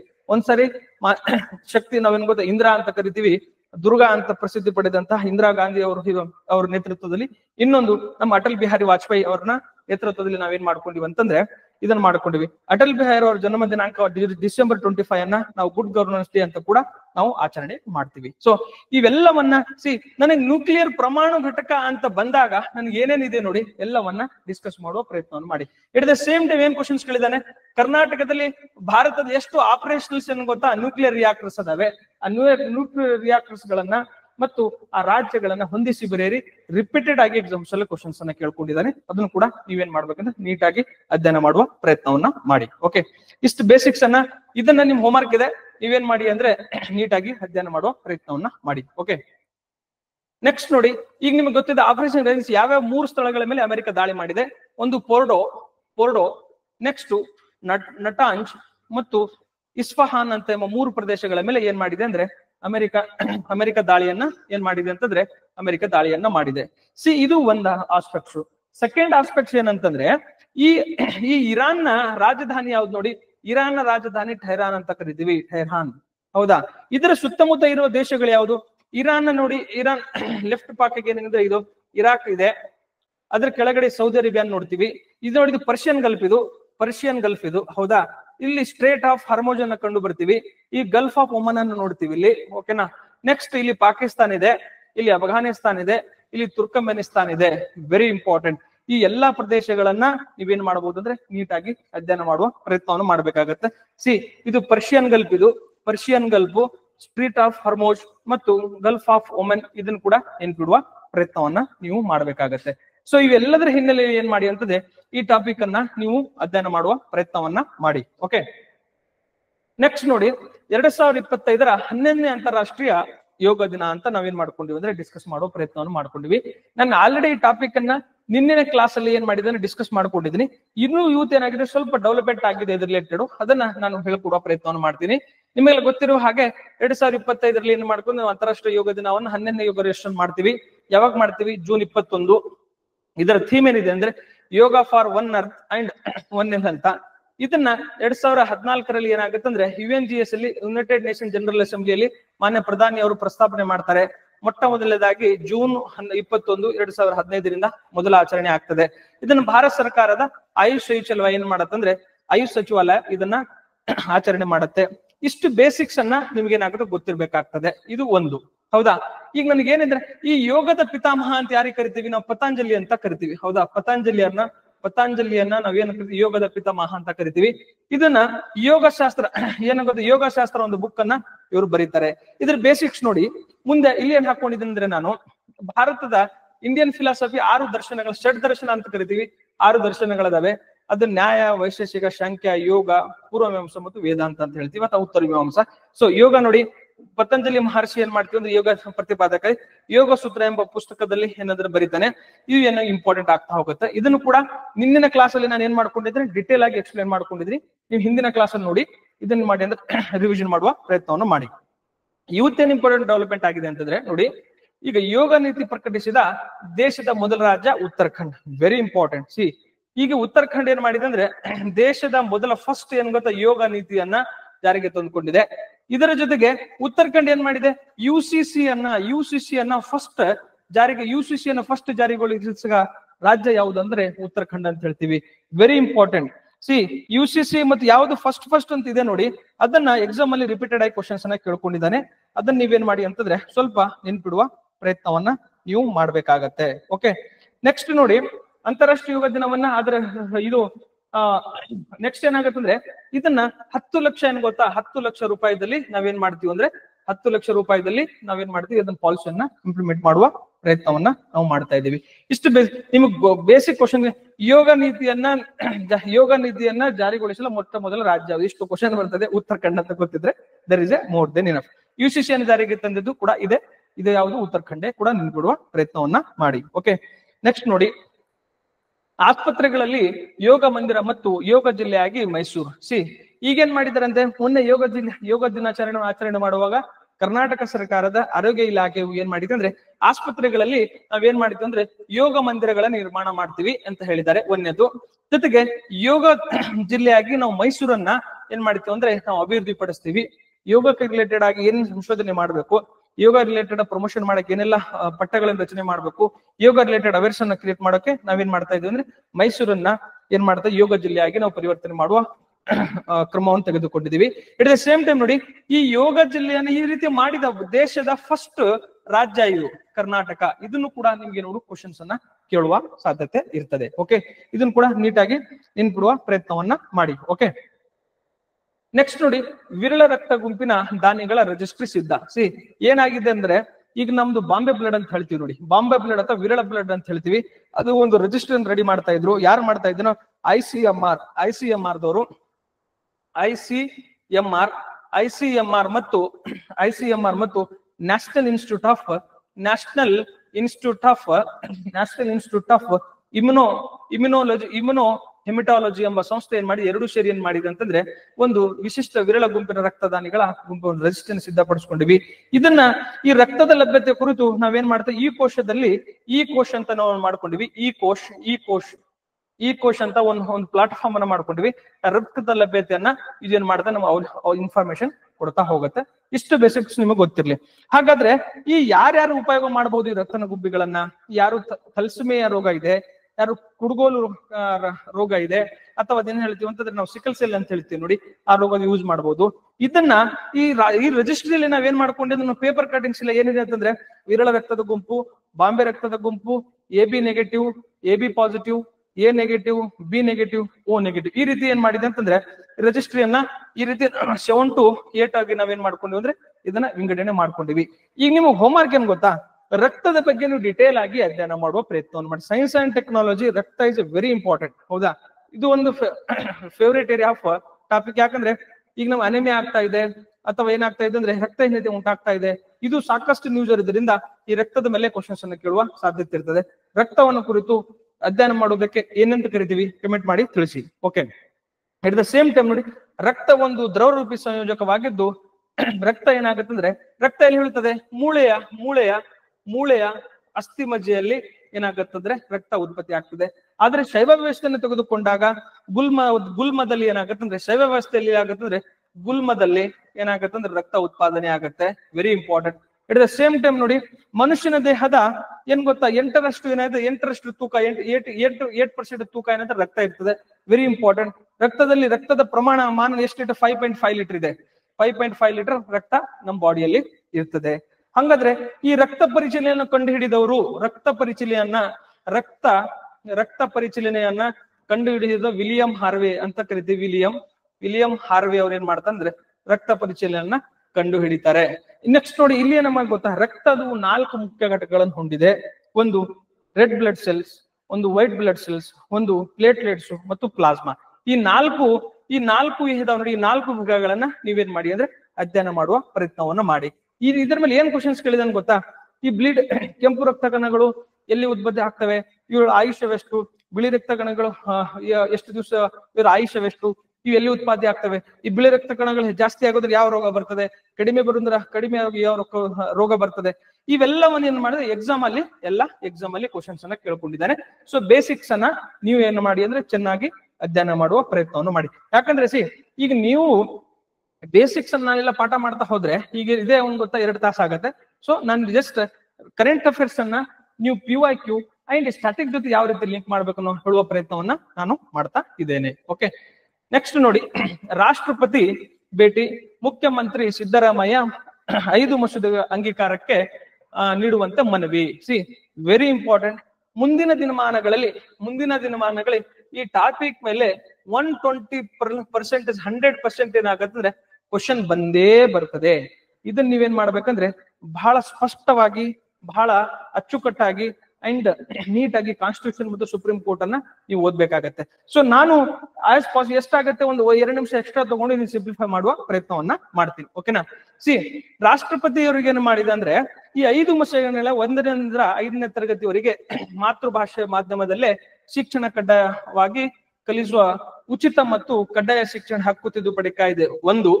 ನೆಕ್ಸ್ಟ್, ಸರ್ಕಾರಿ ಕಾಮಗಾರಿ ಗುತ್ತಿಗೆಗಳಲ್ಲಿ ಮುಸ್ಲಿಮರಿಗೆ 4% ಮೀಸಲಾತಿ ಕಲ್ಪಿಸುವ ಅವಕಾಶ ನೀಡುವ ಕರ್ನಾಟಕ ಸಾರ್ವಜನಿಕ ಸಂಗ್ರಹಣೆಯಲ್ಲಿ ಪಾರದರ್ಶಕತೆ ತಿದ್ದುಪಡಿ ಕಾಯ್ದೆ KTPP ಕಾಯ್ದೆ ಮಸೂದೆ ಅಂತ ಕರಿತೀವಿ. ಮತ್ತು ರಾಜ್ಯದ ಮುಜರಾಯಿ ಇಲಾಖೆಯಲ್ಲಿ ವ್ಯಾಪ್ತಿ ಎ ವರ್ಗದ ದೇವಾಲಯಗಳಲ್ಲಿ ಸಂಗ್ರಹವಾಗುವ ಸಾಮಾನ್ಯ ಸಂಗ್ರಹಣಾ ವಿಧಿಯ 5% 10% ಆದಾಯವನ್ನು ಸಿ ವರ್ಗದ ದೇವಸ್ಥಾನಗಳ ಅಭಿವೃದ್ಧಿ ಬಳಸುವುದನ್ನು ಕಡ್ಡಾಯಗೊಳಿಸುವ ಕುರಿತು ಕರ್ನಾಟಕ ಏನ್ ಮಾಡಿದ್ರೆ ಕರ್ನಾಟಕ ಹಿಂದೂ ಮತ್ತು ಧಾರ್ಮಿಕ ಸಂಸ್ಥೆಗಳು ಮತ್ತು ಧರ್ಮದತ್ತಿ ಮಸೂದೆ ತಿದ್ದುಪಡಿ ಮಸೂದೆ ಜಾರಿಗೆ ತಂದುಕೊಂಡಿದೆ. At the same time Karnataka ನೋಂದಣಿ ತಿದ್ದುಪಡಿ ಕಾಯ್ದೆ ಜೊತೆಗೆ ನೋಟರಿ ಕರ್ನಾಟಕ ತಿದ್ದುಪಡಿ ಮಸೂದೆ ಕಾಯ್ದೆ. ಈ 5 ಮಸೂದೆಗಳನ್ನ ರಾಜ್ಯ ಏನ್ ಮಾಡಿದೆ ಅಂದ್ರೆ ರಾಜ್ಯ ವಿಧಾನ ಸಭೆ ಮತ್ತು ವಿಧಾನ ಪರಿಷತ್ತು ಪಾಸ್ ಮಾಡಿ ಗವರ್ನರ್ ಹತ್ರ ಕಳಿಸಿದ್ದಾರೆ. ಇವ್ರು ಏನ್ ಮಾಡಿದಾರೆ ಅಂತಂದ್ರೆ ಇವರು ಪ್ರೆಸಿಡೆಂಟ್ಗೆ ಏನ್ ಮಾಡಿದ್ದಾರೆ ಅಂದ್ರೆ ರೆಫರ್ ಮಾಡಿದ್ದಾರೆ. This is the new. ಹಾಗಾದ್ರೆ ಒಂದು ಬಿಲ್ ಅನ್ನ ವಿಧಾನಸಭೆ ಮತ್ತು ವಿಧಾನ ಪರಿಷತ್ ಎರಡೂ ಅಂಗೀಕಾರ ಮಾಡಿ ಗವರ್ನರ್ ಹತ್ರ ಹೋದಾಗ ಗವರ್ನರ್ ಹತ್ರ 4 ಆಪ್ಷನ್ಸ್ ಗಳು ಇರ್ತವೆ. ಹೌದಾ? ಯಾವುದರ ಮೂಲಕ? ಆರ್ಟಿಕಲ್ 200 ಮೂಲಕ. ಈಗ ನಿಮಗೆ ಏನ್ ಬೇಸಿಕ್ ವ್ಯತ್ಯಾಸ ಏನ್ ಗೊತ್ತಾ? ಇಲ್ಲಿ ಆರ್ಟಿಕಲ್ 200 ಮತ್ತು 201 ಡಿಫರೆನ್ಸ್ ಗೊತ್ತಿರ್ಬೇಕು ನಿಮಗೆ. ಅಂಡ್ ಇತ್ತೀಚೆಗೆ ತಮಿಳುನಾಡು ವರ್ಸಸ್ ಸ್ಟೇಟ್ ಆಫ್ ಏನ್ ಗೊತ್ತಾ, ಇಂಡಿಯಾದಲ್ಲಿ ಸುಪ್ರೀಂ ಕೋರ್ಟ್ ಕೇಸಲ್ಲಿ ಏನಾಗಿದೆ ಅಂದ್ರೆ ತಮಿಳುನಾಡು ಏನ್ ಮಾಡಿದ್ರೆ ಒಂದು ಟೈಮ್ ಲೈನ್ ಕೊಟ್ಟಿದೆ ಗವರ್ನರ್ ಮತ್ತು ಪ್ರೆಸಿಡೆಂಟ್ಗೆ. ಈ 3 ಅಂಶಗಳು ನಿಮ್ಗೆ ಕ್ಲಿಸ್ಟಲ್ ಕ್ಲಾರಿಟಿ ಇರಬೇಕು. ಇದೇ ನಿಮಗೆ ಕ್ವಶನ್ಸ್ ಆಗಿ ಮುಂದೆ ಬರ್ತವೆ. ಸೊ ಈಗ ಫಸ್ಟ್ ನಾವೇನ್ ಮಾತಾಡುವ ಅಂದ್ರೆ ಆರ್ಟಿಕಲ್ 200 ಬಗ್ಗೆ ಮಾತಾಡುವ. ನೆಕ್ಸ್ಟ್ ಆರ್ಟಿಕಲ್ 201 ಬಗ್ಗೆ ಮಾತಾಡುವ. ನೆಕ್ಸ್ಟ್ ಸುಪ್ರೀಂ ಕೋರ್ಟ್ ಜಜ್ಮೆಂಟ್ ಏನ್ ಬಂದಿದೆ ಅದ್ರ ಬಗ್ಗೆ ಸ್ವಲ್ಪ ನೀಟಾಗಿ ತಿಳಿದುಕೊಳ್ಳುವ ಪ್ರಯತ್ನವನ್ನ ಮಾಡೋಣ. ಓಕೆ, ನೆಕ್ಸ್ಟ್ ನೋಡಿ, ಈಗ ವಿಧಾನಸಭೆ ಮತ್ತು ವಿಧಾನ ಪರಿಷತ್ತು ಒಂದು ಬಿಲ್ ಅನ್ನು ಪಾಸ್ ಮಾಡಿ ಕಳಿಸಿದಾಗ, ಒಂದು ಬಿಲ್ ಅನ್ನ ಸ್ಟೇಟ್ ಏನಾಗುತ್ತೆ ಬಿಲ್ ಮಾಡಿ ಏನ್ ಕಳಿಸ್ತದೆ, ಅವಾಗ ಆರ್ಟಿಕಲ್ 200 ಮೂಲಕ ಏನಾಗುತ್ತೆ ಅಂದ್ರೆ ಸ್ಟೇಟ್ ಲೆಜಿಸ್ಲೇಷನ್ ಏನ್ ಮಾಡ್ತದೆ, ಒಂದು ಬಿಲ್ ಅನ್ನು ಪಾಸ್ ಮಾಡಿ ಗವರ್ನರ್ಗೆ ಕಳಿಸ್ತದೆ. ಹೌದಾ? ಗವರ್ನರ್ ಏನ್ ಮಾಡಿದ್ರೆ ಗವರ್ನರ್ ಅವ್ರ ಹತ್ರ ಏನಾಗುತ್ತೆ 4 ಆಪ್ಷನ್ಸ್ ಇರ್ತವೆ. ಒಂದು ಬಿಲ್ ಅನ್ನ ಏನ್ ಗೊತ್ತಾ ಒಪ್ಪಿಗೆಯನ್ನು ನೀಡಬಹುದು. ಒಪ್ಪಿಗೆ ಕೊಟ್ರೆ ಏನಾಗುತ್ತೆ, ಅದು ಬಿಕೇಮ್ ಏನಾಗುತ್ತೆ ಅಂದ್ರೆ ಒಂದು ಮಸೂದೆಯು ಏನಾಗುತ್ತೆ ಅಂದ್ರೆ ಒಂದು ಕಾಯ್ದೆಯಾಗಿ ಜಾರಿಗೆ ಬರ್ತದೆ. 1ನೇದು. 2ನೇದು, ಇನ್ ಕೇಸ್ ಅವರು ಏನು ವಿತ್ ಹೋಲ್ಡ್ ಮಾಡಿಬಿಟ್ರು, ಅದನ್ನ ಸಿಗ್ನೇಚರ್ ಮಾಡ್ಲಿಲ್ಲ, ಅದನ್ನ ಸಹಿ ಹಾಕಿ ಕಳಿಸ್ಲಿಲ್ಲ ಅಂದ್ರೆ ಬಿಲ್ ಏನಾಗುತ್ತೆ ಅಂದ್ರೆ ರಿಜೆಕ್ಟ್ ಆಗ್ತದೆ, ಅದು ಕಾಯ್ದೆಯಾಗಿ ಏನಾಗುತ್ತೆ ಜಾರಿಗೆ ಆಗುದಿಲ್ಲ. ಇದು 2ನೇ ಆಪ್ಷನ್ಸ್ ಅವ್ರ ಹತ್ರ. ಇನ್ನೊಂದ್ ಏನ್ ಮಾಡ್ಬೋದು ಅಂದ್ರೆ ಅವರು ರಿಟರ್ನ್ ಫಾರ್ ರೀಕನ್ಸಿಡರ್ ನಾವು ಮರುಪರಿಶೀಲಿಸಲು ಏನ್ ಮಾಡ್ಬೋದು ಅಂತಂದ್ರೆ ಏನ್ ಮಾಡ್ಬೋದು, ಅವ್ರ ಸಜೆಷನ್ ಜೊತೆಗೆ ಏನ್ ಮಾಡ್ಬೋದು ಅಂದ್ರೆ ಕೆಲವೊಂದು ಸಜೆಷನ್ ಕೊಟ್ಟು ಇದನ್ನ ಅಮೆಂಡ್ಮೆಂಟ್ ಮಾಡಿ ವಾಪಸ್ ಕಳಿಸಿ ಅಂತ ಏನ್ ಮಾಡ್ಬೋದು ಅಂದ್ರೆ ಅವರು ಕೊಡ್ಬೋದು. ಇಲ್ಲಿ ಏನಾಗುತ್ತೆ ಅಂದ್ರೆ ಇನ್ ಕೇಸ್ ಅವರು ಈ ಲೆಜಿಸ್ಲೇಚರ್ ಏನ್ ಮಾಡೋ ಗೊತ್ತಾ, ಲೆಜಿಸ್ಲೇಚರ್ ಏನ್ ಮಾಡ್ಬೋದು, ಅವ್ರು ಏನ್ ಸಜೆಷನ್ ಕೊಟ್ಟಿರ್ತಾರೆ ಆ ಸಜೆಷನ್ ಅನ್ನ ಒಪ್ಪಿಕೊಂಡು ತಿದ್ದುಪಡಿ ಮಾಡಿ ಅಥವಾ ತಿದ್ದುಪಡಿ ಇಲ್ಲದೆ ಏನ್ ಮಾಡ್ಬೋದು ಅಂದ್ರೆ ರಿಟರ್ನ್ ಕಳಿಸಬಹುದು ಅವರಿಗೆ. ಅವಾಗ ಏನಾಗುತ್ತೆ ಅಂದ್ರೆ ಗವರ್ನರ್ ಇನ್ ಕೇಸ್ ತಿದ್ದುಪಡಿ ಅಥವಾ ತಿದ್ದುಪಡಿ ಇಲ್ಲದೆ ಗವರ್ನರ್ಗೆ ಕಳಿಸಿದಾಗ ಗವರ್ನರ್ ಕಡ್ಡಾಯವಾಗಿ ಏನ್ ಮಾಡ್ಬೇಕಂದ್ರೆ ಸಿಗ್ನೇಚರ್ ಅನ್ನ ಸೆಕೆಂಡ್ ಟೈಮ್ ಕೊಡಲೇಬೇಕಾಗ್ತದೆ. ಆದ್ರೆ ಇನ್ನೊಂದು ಗೊತ್ತಿರ್ಲಿ, ಈ ರಿಟರ್ನ್ ಕನ್ಸಿಡರೇಷನ್ ಮನಿ ಬಿಲ್ ಅನ್ನ ಏನ್ ಮಾಡುತ್ತೆ ಅಂದ್ರೆ ಗವರ್ನರ್ ರಿಟರ್ನ್ ಕಳ್ಸಕ್ ಬರೋದಿಲ್ಲ. ಅದನ್ನು ಕೂಡ ನಿಮ್ಗೆ ಕೊಡುವ ಪ್ರಯತ್ನವನ್ನು ಮಾಡಿ. In case reserve for consideration of president, ಇದು ನಮ್ಗೆ ನ್ಯೂಸ್ ಅಲ್ಲಿ ಇರೋದು. ಇದೇನಂತಂದ್ರೆ ಕೆಲವೊಂದು ಏನ್ ಮಾಡಬಹುದು ಅಂದ್ರೆ 200 ಮೂಲಕ ಏನ್ ಮಾಡಬಹುದು ಅಂದ್ರೆ ರಾಷ್ಟ್ರಪತಿಗಳ ಅವರ ಒಪ್ಪಿಗೆಗಾಗಿ ಏನ್ ಮಾಡಬಹುದು ಗವರ್ನರ್ ಅನ್ನ ಕಳಿಸಬಹುದು. ಈಗ ಏನ್ ಮಾಡಿದೆ ಅಂದ್ರೆ 5 ಮಸೂದೆಗಳ ರಾಜ್ಯದ 5 ಮಸೂದೆಗಳನ್ನ ಈ ಹಿಂದೆ ನೋಡಿದೀವಲ್ಲ, 5 ಮಸೂದೆಗಳನ್ನ ರಾಷ್ಟ್ರಪತಿ ಅವರಿಗೆ ಏನ್ ಮಾಡಿದೆ ಆರ್ಟಿಕಲ್ 200 ಮೂಲಕ ಕಳಿಸಿದ್ದಾರೆ. ಇದು ಬೇಸಿಕ್ ಕ್ಲಾರಿಟಿ ನಿಮ್ಗಿರ್ಲಿ. ಓಕೆನಾ? ಆರ್ಟಿಕಲ್ 200 ಕ್ಲಿಯರ್ ಆಯ್ತು ಅಂತ ಭಾವಿಸ್ತೇನೆ. ಆರ್ಟಿಕಲ್ 201 ನಲ್ಲಿ ಪ್ರೆಸಿಡೆಂಟ್ ಏನೇನ್ ಮಾಡಬಹುದು ಸ್ವಲ್ಪ ಅದನ್ನ ಬೆಳಕು ಚೆಲ್ಲುವ ಪ್ರಯತ್ನವನ್ನ ಮಾಡೋಣ. ಸಿ, ಇನ್ ಕೇಸು ಈಗ ಆರ್ಟಿಕಲ್ 200 ಮೂಲಕ ಏನಾಯ್ತು, ಈಗ ಆರ್ಟಿಕಲ್ 200 ಮೂಲಕ ಏನ್ ಮಾಡಿದ್ರೆ ಗವರ್ನರ್ ಅವ್ರು ಏನ್ ಮಾಡಿದ್ದಾರೆ, ಗವರ್ನರ್ ಅವರು ಪ್ರೆಸಿಡೆಂಟ್ ಗೆ ಕಳಿಸಿದ್ದಾರೆ. ಈಗ ಆಗ ಆರ್ಟಿಕಲ್ 201 ಪ್ರಕಾರ ಈ ಪ್ರೆಸಿಡೆಂಟ್ ಏನು ಏನ್ ಗೊತ್ತಾ, ಪ್ರೆಸಿಡೆಂಟ್ ಏನ್ ರೆಸ್ಪಾನ್ಸಿಬಿಲಿಟಿ, ರಾಷ್ಟ್ರಪತಿ ಅವ್ರದ್ದು ಏನ್ ರೆಸ್ಪಾನ್ಸಿಬಿಲಿಟಿ ಅನ್ನೋದು ಸ್ವಲ್ಪ ನಾವು ನೋಡ್ತಾ ಹೋಗೋಣ. ಈಗ ಏನ್ ಗವರ್ನರ್ ಮಾಡಿದ್ದಾರೆ ಅಂದ್ರೆ, ಗವರ್ನರ್ ಏನಾಗುತ್ತೆ ಪ್ರೆಸಿಡೆಂಟ್ ಸಲುವಾಗಿ ಒಂದು ಬಿಲ್ ಅನ್ನ ಏನ್ ಮಾಡಿದಾರೆ, ರೆಫರ್ ಮಾಡಿದ್ದಾರೆ. ಈ 3 ಆಪ್ಷನ್ಸ್ ಇರ್ತವೆ ಪ್ರೆಸಿಡೆಂಟ್ ಹತ್ರ. ಒಂದು, ಅದನ್ನ ಒಪ್ಪಿಗೆ ಕೊಟ್ಟು ಏನ್ ಮಾಡಬಹುದು ಅಂದ್ರೆ, ಒಪ್ಪಿಗೆ ಕೊಟ್ಟು ಆಯ್ತು ಇದನ್ನ ನೀವು ಕಾಯ್ದೆಯಾಗಿ ಜಾರಿಗೆ ತನ್ನಿ ಅಂತ ಹೇಳ್ಬಹುದು, ಒಂದನೇದು. ಎರಡನೇದು, ಇಲ್ಲಿ ಏನ್ ಮಾಡೋದು, ವಿತೌಟ್ ಏನ್ ಗೊತ್ತಾ ಸಿಗ್ನೇಚರ್ ಮಾಡದೆ ಅದನ್ನ ಏನ್ ಮಾಡಬಹುದು, ವಿಥೋಲ್ಡ್ ಮಾಡಬಹುದು. ಅವಾಗ ಏನಾಗತ್ತದೆ, ವಿಥೋಲ್ಡ್ ಮಾಡಿದ್ರೆ ಇದು ರಿಜೆಕ್ಟ್ ಆಗತ್ತೆ, ಬಿಲ್ ಆಗಲ್ಲ ಅಥವಾ ಕಾಯ್ದೆ ಆಗಲ್ಲ. ಓಕೆ, ನೆಕ್ಸ್ಟ್ ನೋಡಿ, ರಿಟರ್ನ್ ಫಾರ್ ಎನ್ನುವ ರೀಕನ್ಸಿಡರೇಷನ್, ಮನಿ ಬಿಲ್ ಅನ್ನ ಬಿಟ್ಟು ವಿತ್ ಸಜೆಷನ್ ಏನ್ ಮಾಡಬಹುದು ಅಂದ್ರೆ, ಈ ಅಮೆಂಡ್ಮೆಂಟ್ ಮಾಡಿ ನೀವೇನ್ ಮಾಡಬಹುದು ಅಂದ್ರೆ, ಇದನ್ನ ರಿಕಮೆಂಡೇಶನ್ ಜೊತೆ ಏನ್ ಮಾಡಬಹುದು ಅಂದ್ರೆ, ಇದು ಮಾಡಿ ನೀವು ಸಜೆಷನ್ ಕೊಡಬಹುದು. ಅವಾಗ ಸ್ಟೇಟ್ ಲೆಜಿಸ್ಲೇಷನ್ ಏನ್ ಮಾಡ್ಬೇಕಾದ್ರೆ ಅದನ್ನ 6 ಮಂತ್ ಅಲ್ಲಿ ಏನ್ ಮಾಡ್ಬೇಕು, ಪಾಸ್ ಮಾಡಿ ಏನ್ ಮಾಡಿತ್ತು ಅಂದ್ರೆ, ನಾವು ಪ್ರೆಸಿಡೆಂಟ್ ಗೆ ಮತ್ತೆ ವಾಪಸ್ ಕಳಿಸ್ಬೇಕು. ಪಾಸ್ ಮಾಡಿದ ನಂತರ ಇಲ್ಲಿ ಗವರ್ನರ್ಸ್ ಕಳ್ಸಕ್ಕಾಗಲ್ಲ. ಒಂದು ಸಾರಿ ನಾವು ರಾಷ್ಟ್ರಪತಿ ಹತ್ರ ಬಿಲ್ ಹೋಯ್ತಂದ್ರೆ ಮತ್ತೆ ರಾಷ್ಟ್ರಪತಿ ಹತ್ರನೇ ಅದು ಹೋಗ್ಬೇಕು. ಇದು ನೆನಪಿಡುವ ಪ್ರಯತ್ನವನ್ನು ಮಾಡಿ. ಯಾವಾಗ ಏನ್ ಮಾಡ್ಬೋದು ಅಂದ್ರೆ, ಈಗ ಇಲ್ಲಿ 2 ಆಪ್ಷನ್ಸ್ ಇರ್ತವೆ. ಒಂದೊಂದು ಮಾಡ್ಬೋದು, ಆಯ್ತು ಅದನ್ನ ಸಿಗ್ನೇಚರ್ ಕೊಟ್ಟು ಎಸ್ ಪಾಸ್ ಮಾಡ್ಕೊಳ್ಳಿ ಅಂತ ಹೇಳ್ಬಹುದು. ಅಥವಾ ಏನ್ ಮಾಡಬಹುದು ಅಂತಂದ್ರೆ, ಇದನ್ನ ವಿಥೋಲ್ಡ್ ಮಾಡಬಹುದು. ಇನ್ ಕೇಸ್ ನೋಡಿ, in case second sorry pass ಮಾಡ್ಕೊಂಡು ಬಂದಾಗ ಒಂದು ಬಿಲ್ ಅನ್ನ ಸೆಕೆಂಡ್ ಸಾರಿ ಪಾಸ್ ಮಾಡಿ ಗವರ್ನರ್ ಹತ್ರ ಬಂದಾಗ ಕಡ್ಡಾಯವಾಗಿ ಅವ್ರು ಏನ್ ಮಾಡ್ಬೇಕಂದ್ರೆ ಸಿಗ್ನೇಚರ್ ಮಾಡ್ಲೇಬೇಕು. ಇನ್ ಕೇಸ್ ಬಿಲ್ ಅನ್ನ ಪ್ರೆಸಿಡೆಂಟ್ ಗೆ ರೆಫರ್ ಮಾಡಿದಾಗ ಸೆಕೆಂಡ್ ಟೈಮ್ ಪಾಸ್ ಮಾಡಿದ್ರು ಕೂಡ ಸಿಗ್ನೇಚರ್ ಮಾಡ್ಬೇಕನ್ನೋ ಕಡ್ಡಾಯತೆ ಇಲ್ಲ. ಇದೇ ಡಿಫರೆನ್ಸ್ ಇರೋದು. ನೆನ್ಪಿಡುವ, ಈ ಡಿಫರೆನ್ಸ್ ಅನ್ನ ಸ್ಟೇಟ್ಮೆಂಟ್ ಅಲ್ಲಿ ಹಾಕ್ಬಿಡ್ತಾನೆ, ಸ್ವಲ್ಪ ನೆನ್ಪಿಡುವ ಪ್ರಯತ್ನವನ್ನು ಮಾಡಿ. ಕೀ ಡಿಫರೆನ್ಸ್ ನೋಡಿ, ಇಲ್ಲಿ ಬರ್ತದೆ ನೋಡಿ. ಈಗ ಗವರ್ನರ್ ಏನ್ ಮಾಡ್ಬೋದು ಅಂತಂದ್ರೆ, ಈಗ ಪ್ರೆಸಿಡೆಂಟ್ ನಾದ ಏನ್ ಗೊತ್ತಾ ಒಬ್ಲಿಗೇಟ್, ಯಾವುದೇ ಸಜೆಷನ್ ಗಳು ಪ್ರೆಸಿಡೆಂಟ್ ಏನ್ ಗೊತ್ತಾ ರಾಜ್ಯ ವಿಧಾನಸಭೆ ಮಾಡಿದಂತ ಬಿಲ್ಲಿನ ಅವ್ರು ಏನ್ ಸಜೆಷನ್ ಮಾಡ್ತಾರೆ ಅದನ್ನ ಒಪ್ಪಲೇಬೇಕಂತ ಎಂಬ ಯಾವುದೇ ಕಡ್ಡಾಯವಿಲ್ಲ. ಆದ್ರೆ ಸೆಕೆಂಡ್ ಟೈಮ್ ಮಾಡಿದಾಗ ಗವರ್ನರ್ ಒಪ್ಪಲೇಬೇಕಾಗ್ತದೆ. Very important. ಇದು ಒಂದು. ಸ್ವಲ್ಪ ನಾನು ಒಂದು ಸ್ಲೈಡ್ ಹಿಂದಕ್ಕೆ ಹೋಗ್ತೇನೆ. ಏನು ಹಿಂದಕ್ಕೆ ಹೋಗ್ತೇನೆ ಅಂದ್ರೆ, ಇಲ್ಲಿ ನೋಡಿ, ಇಲ್ಲಿಂದ ಒಂದು ಬಿಲ್ ಅನ್ನ ಕಳಿಸಿದಾಗ ಏನ್ ಮಾಡಿದ್ರೆ, ಗವರ್ನರು ಇಂತಿಷ್ಟೇ ದಿನದಲ್ಲಿ ಕಳಿಸಬೇಕೆಂಬ ಅಂಶ ಅಥವಾ ಡೇಟ್ ಅಥವಾ ಟೈಮ್ ಏನಿದೆ ಇಲ್ಲ ಕಾನ್ಸ್ಟಿಟ್ಯೂಷನ್ ನಲ್ಲಿ ಇರ್ಲಿಲ್ಲ. ಏನಿತ್ತು ಕಾನ್ಸ್ಟಿಟ್ಯೂಷನ್ ಮೂಲ ಸಂವಿಧಾನದಲ್ಲಿ, governor may do this as soon as possible, ಅಂದ್ರೆ ಎಷ್ಟು ಬೇಗ ಆಗತ್ತೆ ಅಷ್ಟು ಬೇಗ ಏನ್ ಮಾಡಿ ಅಂದ್ರೆ ರಾಷ್ಟ್ರಪತಿ ಅಥವಾ ಗವರ್ನರ್ ಏನ್ ಮಾಡ್ಬೇಕಂದ್ರೆ ಅದು ಬಿಲ್ ಅನ್ನ ಪಾಸ್ ಮಾಡಿ ಕಳಿಸ್ಬೇಕೆಂಬ ಅಂಶವನ್ನ ಇತ್ತು. ಈ ಲೂಪ್ ಹೋಲ್ಸ್ ಅನ್ನ ಯೂಸ್ ಮಾಡ್ಕೊಂಡು ಗವರ್ನರ್ ಏನ್ ಮಾಡ್ತಾ ಇದ್ದಾರೆ ಅಂದ್ರೆ, 1 ವರ್ಷ 2 ವರ್ಷ ಆದ್ರೂ ಕೂಡ ಆ ಬಿಲ್ ಅನ್ನ ಪಾಸ್ ಮಾಡ್ತಾ ಇರ್ಲಿಲ್ಲ. ಈ ಪಾಸ್ ಮಾಡಿಲ್ಲ ಅಂದ್ರೆ ಇನ್ನೊಂದು 10 ರಿಂದ 15 ಬಿಲ್ಸ್ಗಳು ತಮಿಳ್ನಾಡು ಏನ್ ಗೊತ್ತಾ ಗೌರ್ಮೆಂಟ್ ಬಿಲ್ಗಳ ಗವರ್ನರ್ ರವಿಕುಮಾರ್ ಅವ್ರು ಏನ್ ಮಾಡ್ಕೊಡು ವಿತೌಟ್ ಮಾಡ್ಕೊಂಡು ಕೂತಿದ್ರು. ಸೊ ಅದಕ್ಕೆ ಟೈಮೇ ಇಲ್ಲ. ಸೊ ನಾನು ಈ ಬಿಲ್ ಗಳನ್ನ 15-20 ಬಿಲ್ಸ್ ಗಳನ್ನ ಎಜುಕೇಶನ್ ಬಿಲ್ ಗಳನ್ನ ಸ್ಟಾಪ್ ಮಾಡ್ಕೊಂಡ್ರೆ ನಾನು ಅಡ್ಮಿನಿಸ್ಟ್ರೇಟಿವ್ ರನ್ ಮಾಡೋದು ಹೇಗೆ, ನಾನು ಪ್ರಾಮಿಸ್ ಮಾಡಿರೋದಂತಹ ಈ ಜನ ಕಲ್ಯಾಣ ಯೋಜನೆಗಳನ್ನು ಜಾರಿಗೆ ತರೋದು ಹೇಗೆ, ಈ ಅಂಶವನ್ನು ಇಟ್ಕೊಂಡು ಏನಾಗುತ್ತೆ ಅಂದ್ರೆ ತಮಿಳ್ನಾಡು ಸರ್ಕಾರ ಏನಾಗುತ್ತೆ ಸುಪ್ರೀಂ ಕೋರ್ಟ್ಗೆ ಹೋಗುತ್ತೆ. ಆ ಸುಪ್ರೀಂ ಕೋರ್ಟ್ ಕೇಸಲ್ಲಿ ಏನಾಗುತ್ತೆ ಅಂದ್ರೆ, ಈ ಆಸ್ ಸೂನ್ ಆಸ್ ಪಾಸಿಬಲ್ ಇತ್ತಲ್ಲ, ಇದಕ್ಕೆ ಏನ್ ಮಾಡುತ್ತೆ ಒಂದು ಟೈಮ್ ಲೈನ್ ಹಾಕತ್ತೆ ಸುಪ್ರೀಂ ಕೋರ್ಟ್. ಆ ಟೈಮ್ ಲೈನ್ ಏನು ಅದನ್ನ ಮುಂದಿನ ಸ್ಲೈಡ್ ಅಲ್ಲಿ ಡಿಸ್ಕಸ್ ಮಾಡುವ ಹೋಗೋಣ. ಓಕೆನಾ? ನೆಕ್ಸ್ಟ್ ನೋಡಿ, ಈ ಟೈಮ್ ಲೈನ್ ಮಾಡಿ ನಿಮಗೆಲ್ಲ ಹೇಳಿದ್ದೀನಿ. ಈಗ ಆರ್ಟಿಕಲ್ 200 ಮತ್ತು 201 ಮೂಲಕ ಏನ್ ಮಾಡಬಹುದು ಅಂದ್ರೆ, ಗವರ್ನರ್ ಹತ್ರ ಬಂದಂತ ಆಸ್ ಸೂನ್ ಆಸ್ ಪಾಸಿಬಲ್ ಎಂಬ ವರ್ಡ್ ಅನ್ನ ಇತ್ತು. ಅದಕ್ಕೆ ಏನ್ ಮಾಡಿದ್ದಾರೆ ಅಂತಂದ್ರೆ, ಈ ಸುಪ್ರೀಂ ಕೋರ್ಟ್ ಅಂದ್ರೆ ಟೈಮ್ ಲೈನ್ ನ ಸೆಟ್ ಮಾಡಿದೆ. ಈ 1 ಮಂತ್ ಯಾವ್ದಕ್ ಟೈಮಿಂಗ್ ಸೆಟ್ ಮಾಡಿದೆ, 3 ಮಂತ್ ಯಾವ್ದಕ್ ಸೆಟ್ ಮಾಡಿದೆ, ಗವರ್ನರ್ಗೆ ಏನ್ ಟೈಮಿಂಗ್ ಇದೆ, ಪ್ರೆಸಿಡೆಂಟ್ಗೆ ಏನ್ ಟೈಮ್ ಇದೆ, ಇವೆಲ್ಲವನ್ನ ನೀವು ಬೇಸಿಕ್ಸ್ ಅಲ್ಲಿ ನೀಟಾಗಿ ಅಧ್ಯಯನ ಮಾಡುವ ಪ್ರಯತ್ನವನ್ನು ಮಾಡಿ. ಈ ಟಾಪಿಕ್ ಮೇಲೆ ಈ ಚಾರ್ಟ್ ಇದೆಯಲ್ಲ, ಈ ಚಾರ್ಟ್ ಮೇಲೆ ನಿಮಗೆ 120% 100% ನಿಮಗೆ ಏನಾಗುತ್ತೆ ಅಂದ್ರೆ ಮುಂದಿನ ದಿನಮಾನಗಳಲ್ಲಿ ಎಕ್ಸಾಮ್ ಅಲ್ಲಿ ಬಂದೇ ಬರ್ತದೆ. ಯಾಕಂದ್ರೆ ದಟ್ ಮಚ್ ಇಂಪಾರ್ಟೆಂಟ್ ಇದೆ ಇದು. ಇದನ್ನ ನೀವು ಬೇಸಿಕ್ಸ್ ಅಲ್ಲಿ ನೀಟಾಗಿ ಹೋಮ್ವರ್ಕ್ ಮಾಡುವ ಪ್ರಯತ್ನವನ್ನ ಮಾಡಿ. ಓಕೆ, ಯಾಕಂದ್ರೆ ಇದನ್ನ ಎಕ್ಸ್ಪ್ಲೇನ್ ಮಾಡ್ತಾ ಹೋದ್ರೆ ವಿಡಿಯೋ 2 ತಾಸು ಆಗತ್ತೆ. ಸೊ ಇದು ಅದು ಅಷ್ಟೊಂದು ಸೂಕ್ತ ಅಲ್ಲ. ಇದು ಕರೆಂಟ್ ಅಫೇರ್ಸ್ ಇರೋದ್ರಿಂದ ಅದನ್ನ ಸ್ವಲ್ಪ ನಾನು ಮುಂದಕ್ಕೆ ಹೋಗುವ ಪ್ರಯತ್ನವನ್ನ ಮಾಡ್ತೇನೆ. ಓಕೆ, ನೆಕ್ಸ್ಟ್ ನೋಡಿ, ಉಮ್ಮೀದ್ ಪೋರ್ಟಲ್ ಅನ್ನ 6 ತಿಂಗಳಲ್ಲಿ ವಕ್ಫ್ ಆಸ್ತಿಗಳ ಅಪ್ಲೋಡ್ ಮಾಡಲು ಸೂಚನೆ. ಈ ನಿಮ್ಗೆ ವಕ್ಫ್ ಬಿಲ್ ಬಂದಿದೆ, ನಿಮಗೆಲ್ಲ ಗೊತ್ತಿದೆ. ಈ ಉಮ್ಮೀದ್ ಅಂತ ಒಂದು ಪೋರ್ಟಲ್ ಅನ್ನ ಏನ್ ಮಾಡಿದ್ದಾರೆ ಅಂದ್ರೆ ಒಂದು ಡೆವಲಪ್ ಮಾಡಿದ್ದಾರೆ. ಅದರ ಉದ್ದೇಶ ಏನು ಗೊತ್ತಾ, ಈ ವಕ್ಫ್ ಆಸ್ತಿ ಇದೆಯಲ್ಲ, ಈ ವಕ್ಫ್ ಆಸ್ತಿಗಳನ್ನ ಏನ್ ಮಾಡೋದ್ರೆ ಅಪ್ಲೋಡ್ ಮಾಡ್ಕೊಂಡು ಅಲ್ಲಿ ಪಾರದರ್ಶಕತೆ ತರಲು ನಾವೇನ್ ಮಾಡ್ತಾ ಇದೀವಿ, ಪ್ರಯತ್ನವನ್ನ ಮಾಡ್ತಾ ಇದೀವಿ. ಇಷ್ಟೇ ಇದ್ರದ್ದು. ಇದು ಉಮ್ಮೀದ್ ಪೋರ್ಟಲ್ ಎದಕ್ಕೆ ರಿಲೇಟೆಡ್ ಇದ್ರೆ ವಕ್ಫ್ ಆಸ್ತಿ ರಿಲೇಟೆಡ್ ಇದೆ, ಅಷ್ಟು ಗೊತ್ತಿದ್ರೆ there is more than enough. Okay, next ನೋಡಿ, Janaki versus state of Kerala ಸಿನಿಮಾಕ್ಕೆ ತಡೆ. Janaki versus state of Kerala ಒಂದು ಮೂವಿ ಇದೆ. ಆ ಮೂವಿಗೆ ಏನ್ ಮಾಡಿದೆ ಅಂತಂದ್ರೆ, ಇದ್ರಲ್ಲಿ ಜಾನಕಿ ಏನ್ ಗೊತ್ತಾ, ಈ ಜಾನಕಿ ಇದೆ ನೋಡಿ, ಈ ಜಾನಕಿ ಅನ್ನೋದು ಇದು ಸೀತೆಯ ರಾಮನ ಹೆಂಡತಿಯಾದ ಸೀತೆಯ ಏನಾಗಿದ್ರೆ ಇದು ಇನ್ನೊಂದು ಹೆಸರು. ಸೊ ಇದು ಏನಾಗುತ್ತಂದ್ರೆ ಇದು ಕೆಲವರ ಭಾವನೆಗೆ ಧಕ್ಕೆ ತರಬಹುದು ಎಂಬ ಅಂಶವನ್ನ ಏನಾಗಿದೆ ಇಲ್ಲಿ ಕೊಟ್ಟು ರಾಷ್ಟ್ರದ ಕೇಂದ್ರೀಯ ಚಲನಚಿತ್ರ ಪ್ರಮಾಣೀಕೃತ ಮಂಡಳಿ ಏನ್ ಮಾಡಿದ್ರೆ ತಡೆಯನ್ನ ನೀಡಿದೆ. ಇದು ಏನೇ ಆಗ್ಲಿ, ಈ ನಮಗೇನ್ ಗೊತ್ತಾ, ನಮಗೇನ್ ಬೇಕಂತಂದ್ರೆ ಇಲ್ಲಿ ಈ ಕೇಂದ್ರೀಯ ಇದನ್ನ ನಾವು ಸೆನ್ಸಾರ್ ಬೋರ್ಡ್ ಅಂತ ಕರಿತೀವಿ, ಸೆನ್ಸಾರ್ ಮಂಡಳಿ ಅಂತ ಕರಿತೀವಿ ನೋಡಿ. ಇದು ಯಾವಾಗ ರಚನೆ ಆಯ್ತು, ಇದರ ಯಾವ ಸಚಿವಾಲಯದಲ್ಲಿ ಬರ್ತದೆ, ಇದರ ಕಾರ್ಯಗಳೇನು, ಅದು ನಮಗೇನಾಗ್ತಾ ಇದ್ರೆ ಇಂಪಾರ್ಟೆಂಟ್ ಆಗ್ತಾ ಹೋಗುತ್ತೆ. ಸೊ ಇದ್ರ ಜೊತೆಗೆ ನಮಗೆ ಓನ್ ಕ್ವಶನ್ಸ್ ಗಳಿದ್ದಾನೆ.